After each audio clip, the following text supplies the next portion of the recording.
Hey, what's going on, guys?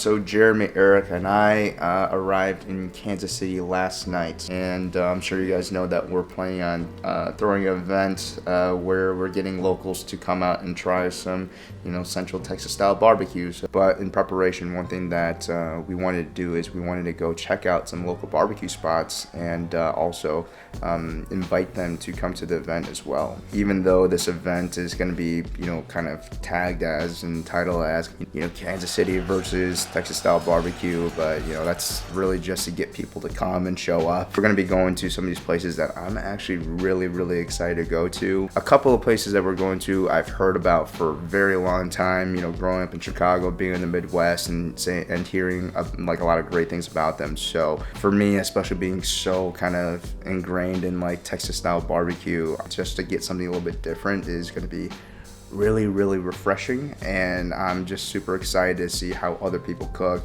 But yeah, just happy that I don't know, it's crazy that this barbecue journey has allowed me to travel, learn from other people, see how they do things, kind of hear their story a little bit, and I just want to be able to share more barbecue with other people and be able to share barbecue from different regions. I think is super important too, because I don't like the idea of Texas versus Kansas City or Kansas versus Memphis or versus Carolina, because it's stupid, because we all cook different food anyway, and I think all of it should be celebrated. So yeah, super excited about trying these places. All right, guys, so we are here at Bryants, which I guess I would think of this as kind of like, if I'm making a comparison to like Texas barbecue, Smitty or Croix, it's kind of one of those old school places. So I'm interested to check this place out.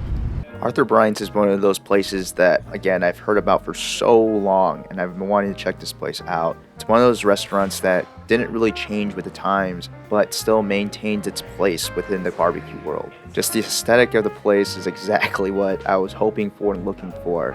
Where it has this old school vibe where there isn't AC in there, and all along the walls you see pictures of celebrities and presidents that came in to try their food. You see all the signs of their menus across the wall, the kind of yellowish hue of the building, smoke affecting the walls and the lighting. Behind the counter you can see their brick pit that they have there, along with their meat slicer that they throw all their brisket and their turkeys on to slice up to order. Now, I'll say I was a little disappointed, and not because the food tasted bad, but because we got there so late. I really do wish that we had an opportunity to try the ribs there, because that's what Bryants was kind of known for. All we had left was a little bit of pulled pork, but fortunately they did have some burnt ends. The pulled pork was covered in their sauce and pretty much shredded to bits. The sauce also tasted like it had a lot of tomato in it. It reminded us of a sloppy joe made with pulled pork. It reminded me of this one really interesting bite of barbecue that I had in a place called Interstate Barbecue. I think it's in Memphis. One of the most popular items is called barbecue spaghetti, where they take the rib tips and they shred it all up. They mix it with the barbecue sauce that does have quite a bit of tomato in it, and they mix it with spaghetti, and it's just a really interesting bite. And eating this pulled pork kind of brought me back to that moment. I don't know if this is true, but I heard that this is the spot that created burnt ends. From what I've researched, as they were slicing up the brisket, they would save these kind of burnt end chunks and they would kind of hand them out to customers, but realized that customers wanted more of those pieces than just a sliced brisket, and thus created the Kansas City style burnt end. Honestly, maybe one of the better cook points of the day. I was gonna say that. I would definitely want to come back to try the other food, but my favorite part of our visit to Bryants was before we went in, someone stopped us and gave us a little bit of history about Kansas City. It's always these small interactions that I cherish the most. Somewhere right along in there is where the old ball stadium was. That's where the Kansas City Athletics were years ago. They preceded the Royals. Oh wow. The Kaufman brought the Royals in. But the Kansas City Athletics were here in Kansas City, and they went to Oakland? California, yeah, Oakland. Yeah, what's his name that had a bunch of money, struck him that way, yeah. I think it's great. Awesome. But everybody come down here and eat barbecue and then go back to the stadium or vice versa. Back in the day. Next, we headed to Gates Barbecue. This, with Bryants, is one of the other places that I remember hearing about when I was a little kid.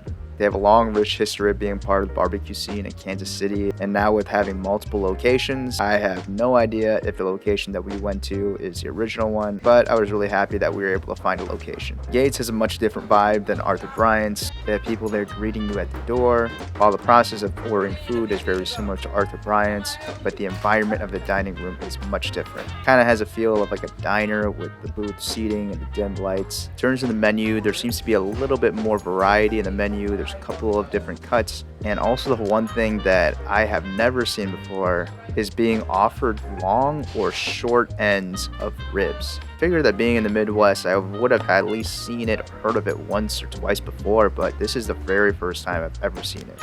Even though they have a pretty large menu, just because we missed ribs at Arthur Bryant's, that's what we decided to get at Gates. As you can see, these ribs are very saucy and very, very tender. One thing that's special about the ribs at Gates is they cook it over direct heat.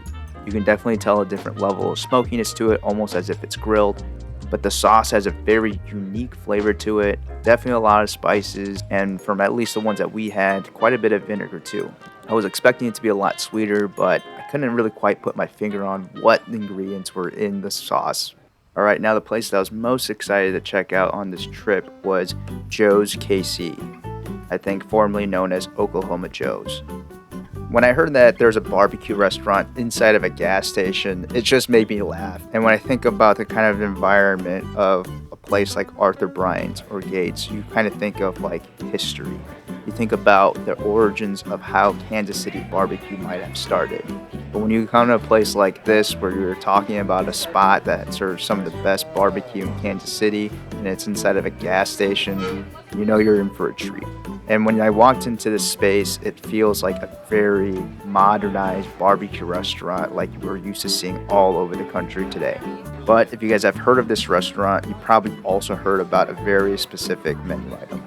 And that menu item is the Z-Man. It's a brisket sandwich with barbecue sauce, provolone cheese, and onion rings on top of it. On top of the Z-Man, we also got some ribs and some burnt ends.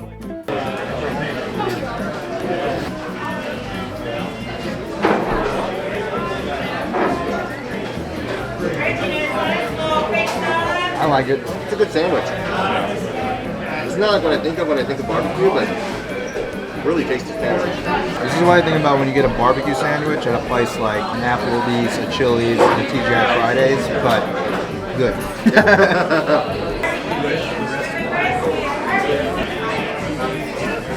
I like the level of tenderness. I don't love sauce in the room. What's that? I don't love the sauce in the room.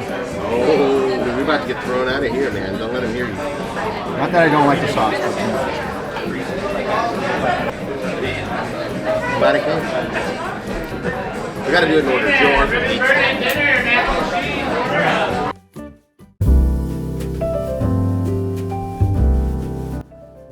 Next, we're over at Jack Stack. I'll be honest with you, this is not what I expected when going to a barbecue place in Kansas City.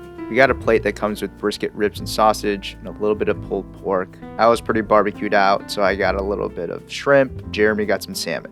Overall, I thought they had the best cooked brisket. The ribs were cooked really well. The sauce wasn't too sweet, had a little bit of spice, but I did have a little problem with the sausage. I didn't like the way that it was cut lengthwise. It just made it a really weird eating experience. I'm sorry for the lack of footage. My camera was running low on battery, so I couldn't take more videos. But I would say overall, Jack Stack is pretty good. I wouldn't say anything that they did was my favorite version, but I think this is a great place to bring people, even for people who aren't necessarily in the mood for barbecue, because they have such a large menu with a lot of variety that I think everyone will be able to find something that they enjoy. And also, they have this dessert at the end for you to get, and I highly recommend it. Our final stop on our Kansas City barbecue tour is Q39. While we were on this trip, we got a lot of recommendations from people to tell us to check out Q39, saying it's one of the best barbecue spots in Kansas City. The way the food is cooked is heavily influenced from years of experience of cooking in competition barbecue. A lot of people flocked to this restaurant when it first opened up, hearing about someone who's ran through the competition circuit and who was trying to bring that level of barbecue to a brick and mortar. But just from talking to some customers as we were walking through, that high expectations that customers had were met. Sadly, the owner, Rob McGee, recently passed away, but you can feel in the place that he built that his presence still exists by how the management, the cooks, and the rest of the staff hold everything to a high standard. When it came time to eat, they were super generous to us. They brought us what it seemed like the entire menu.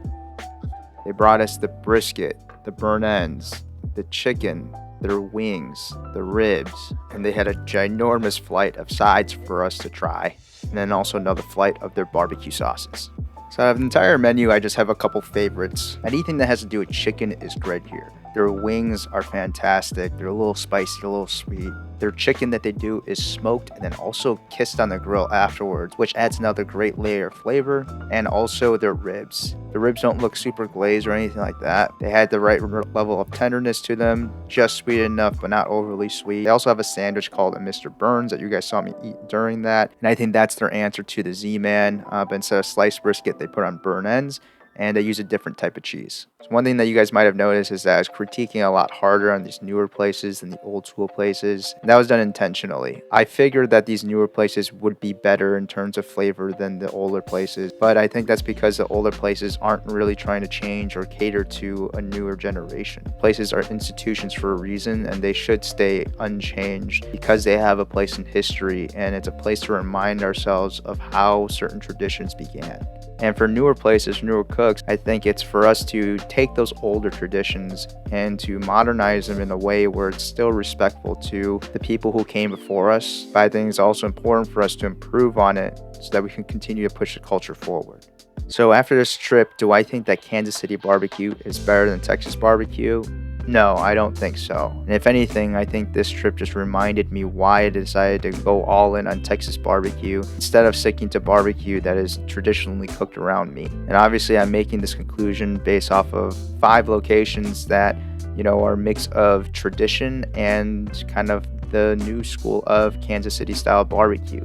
I'm sure there are plenty of other barbecue places around Kansas City that I've missed that maybe others consider to be significantly better than those places. And me just saying that I like Texas barbecue better than Kansas City, it doesn't mean that any of the history or the tradition of Kansas City barbecue is devalued in any way. There are some really key people in the history of this style of barbecue that are pioneers to just cooking in this country. And to take that away would just be super ignorant. And at the end of the day, no matter what type of barbecue we're all cooking, we're all still part of that barbecue community. And the only reason why there's division is because, it has to do with where you come from, but also people like to choose teams because it's fun, and that's why we love sports. And in the next video, we have our opportunity to prove ourselves to Kansas City. A guy from Chicago, a guy from New Hampshire, and a guy from Kentucky are cooking Texas-style barbecue for people in Kansas City. And with that being said, if you guys like this video, make sure to like, subscribe, share this video with your friends, and I'll see you guys in the next video.